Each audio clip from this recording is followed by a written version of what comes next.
Fire engine to the rescue. Blazy was a brand new fire engine. He could hardly wait until his last coat of paint was dry. Then he'd be shipped off to a busy fire station in a great big city. He imagined how he'd race through the streets carrying brave firefighters. He would save people from tall buildings and put out giant flames. The crowds would cheer, "Hurrah for the fire engine!" But Blazy wasn't bought by a busy fire station in a big city. Instead, he was delivered to Spring Gardens, a small town where there were no tall buildings and no crowds.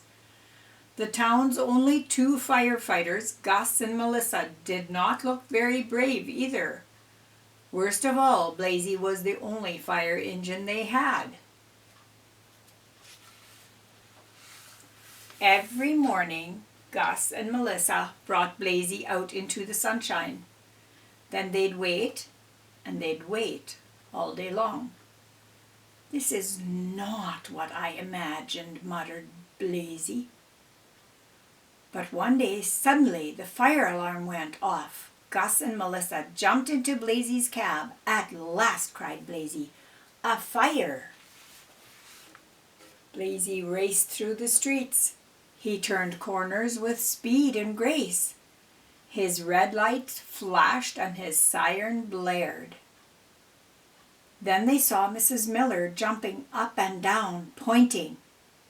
"Thank goodness you're here," she exclaimed. "Look, there's smoke coming out of Mr. Stone's backyard." Melissa drove Blazy around the corner and screeched to a halt. "Oh no," moaned Blazy. The smoke was pouring from Mr. Stone's barbecue grill. "Where's the fire?" asked Mr. Stone. Blazy was very disappointed. But the next day the fire alarm rang again. "This one is going to be a real fire," said Blazy. "I can feel it in my hoses."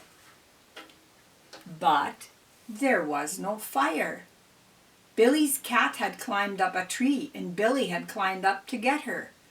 Now Billy and his cat were both too scared to come down. "I can't believe it," groaned Blazy.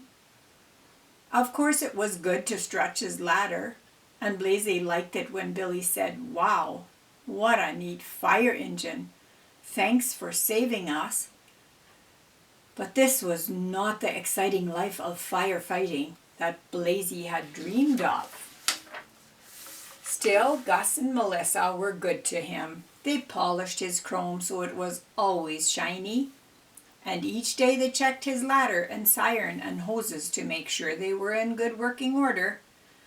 Best of all were the stories. Gus had been a firefighter for a long time and had worked in many big cities. Blazy loved to hear about all the exciting fires he'd helped to put out. Sometimes Blazy would dream of those stories. Only then he was the brave fire engine who drove Gus to all the fires. One day, Gus stayed home with a bad cold. "It's just you and me today," said Melissa as she gave Blazy his weekly wash. "I sure miss Gus when he's not around." "Me too," thought Blazy. "I hope he gets better soon." Late that night the fire alarm sounded. "Another cat, I bet," thought Blazy. But there was something different about the way Melissa jumped into the cab and started the motor. "It's a real fire," she said. "It's at the apartment building where Gus lives." A real fire? Blazy felt his heart pound as they raced through the dark night. "Come on, Blazy," Melissa urged. "To the rescue!" Blazy was glad he had practiced racing through Spring Gardens streets. He was glad he had practiced sounding his siren and flashing his emergency light. The apartment building was on fire. It lit up the night sky. The street was filled with frightened people. A real fire was not at all like the ones in Blazy's dreams. Suddenly, Blazy saw someone trapped on the top floor. "Oh no," he cried, "it's Gus." Blazy was scared. The fire was hot and the thick smoke burned his eyes. "Don't worry, Gus. We'll save you," shouted Melissa.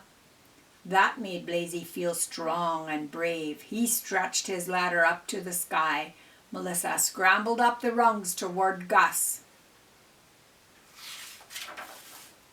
Gus coughed from the smoke as Melissa helped him down the ladder.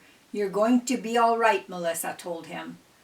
Back on the ground, Gus helped Melissa put out the fire with Blazy's water hoses. It was not easy.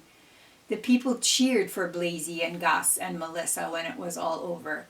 It was not the big city crowd of his dreams, but Blazy didn't care. All he cared about was that he was there to help when they needed him.